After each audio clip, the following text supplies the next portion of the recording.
Alright. Let's do this. Let's go find out who this person is that Varsina keeps alluding to. Belzar. Who?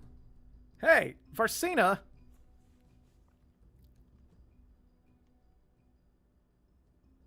What are you doing here? Varsina. And you brought friends. Did he steal the power source, Varsina? Ah, so that's why you're here. But what do you want with that drunk's flying toy? We need it to get back to Northwall. Which is my problem because... I asked you a question, Belzar. What are you doing here? Finishing what I started. Look, would someone mind explaining who this is so I know why we just climbed into a damn volcano looking for him? I'll explain after we take the power source back. You're right. No use explaining anything to dead people. Well then. Shall we? I love the build-up of music here. You shall be the first to witness the awesome power I now hold from within Mount Flarus. Be careful, those crystals empower his magic. So the way this boss battle works, right? If he's got all 4 crystals available, he puts a thing on himself called Crystal Guard. Basically means he doesn't take any damage, he can't be targeted, or he can be targeted, but you can't kill him. And the way you bring it down is by disabling a crystal. So each crystal has 150 hit points, and if you do 150 damage, it powers down. Now, it doesn't get destroyed, it still sits there. And this power source, which is the floating orb just up here, slowly recharges itself every turn. Now, the more crystals are down, the faster it charges itself back up. And it has a maximum of 200 magic points. When it reaches 100 magic points, if any crystals are down, it immediately powers them back up. Now, it never charges itself above 100 magic points, but if you damage it, it absorbs the damage and converts it into magic. So the idea is, don't spend a whole lot of time AoEing, because otherwise the power source is just going to sit there and power itself up over and over and over and over and keep the crystals going. Now, each of the crystals also provide him a couple abilities. So, and you can find all this out by scanning all of these guys, by the way. And you can see, so if I go scan the Jade, you can see it purges debuffs, cures him, and grants him regen. And so they each do something like that. So there's not really a right strategy for this fight. You just kind of pick which crystals do you want to try and keep down, and which do you not mind having up. I am personally going to try and keep the Sapphire down, because it gives him Blizzard, which lets him slow everybody, and charges the power source, letting him power crystals back up more quickly. And I'm probably going to keep the Jade down because it heals him. Another option for that would be to just maintain Deadly Wound. The Ruby gives him extra damage, and the Amethyst gives him extra defense, among other things. So, I'm going to... See, I could Righteous Strength myself and just start attacking these crystals. And I think that's what I'm going to do. And that'll help me get some TP up. And Varsina. So now these things aren't immune to fire damage anymore, so I'm actually pretty super cool using one of her new forms. Because I didn't use them all throughout the dungeon because they weren't terribly applicable, but now they are. So this is just your straight damage ability, and this is a dot that gets stronger every time you apply it. So it does 2.5% of their maximum hit points every turn for each stack. So it can ultimately do 7.5% max, and you can just keep maintaining it.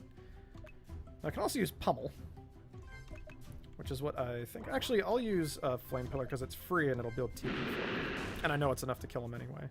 Pummel will be good if if Talana ends up using Piercing Strike, though. Let's just superpower her up. We'll go Lycanthropic Regen and Lunar Blur, and then we'll go into Werewolf form so she can just hit really hard.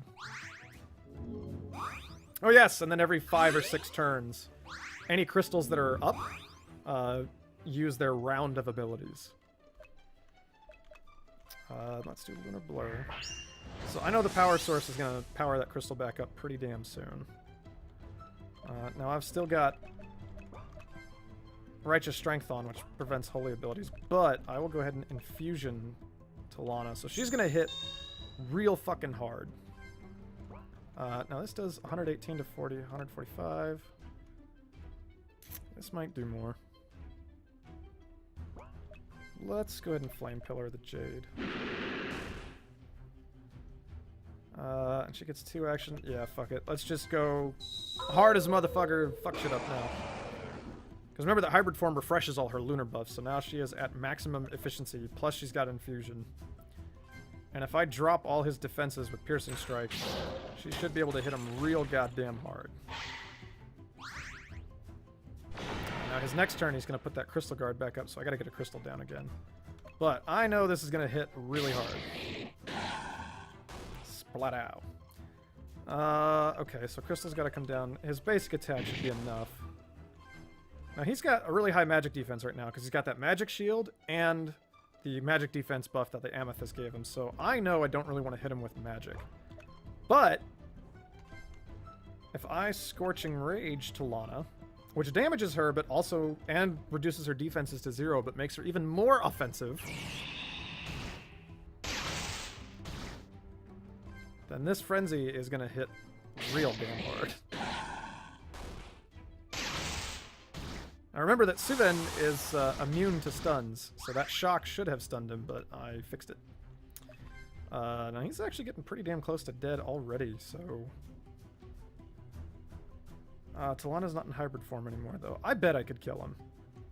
Let's do this. Let's Righteous Strength myself, and just keep capitalizing on the fact that his physical defense is down. And let's go into Altered Form, because it increases attack by 15%. And use the hardest hitting ability I've got. Bam. Easy peasy. And I get some extra abilities and shit.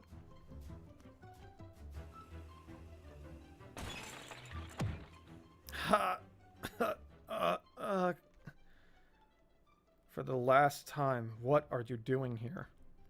No, hold up. Who is this Varsina? An old guild master from Elblum. One that we thought was killed. What? I'm not dead. I watched Erlina fry you to a pile of ash.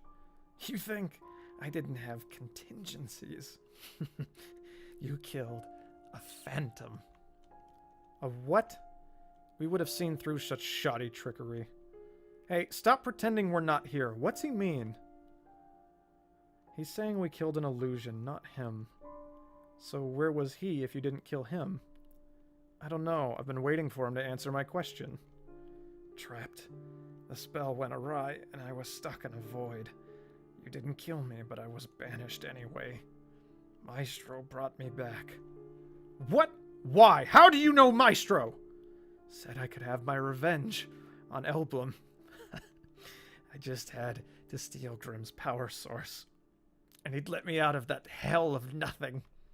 Then where is it? But why you? Why did Maestro choose you? What do you know about Maestro? Belzar! Answer me! Look, can we just grab this stupid thing and go? She searches him. Here it is. Great, let's go. Agreed. This place is forsaken after Belzar tainted it. Feels like Sylph.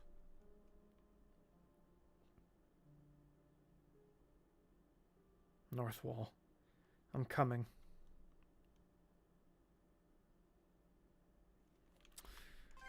And that's the Belzar. So we'll go pop back to Elblum. And of course, I'm very nice to people. When you finish a dungeon, I'm not going to make you walk all the way back through it.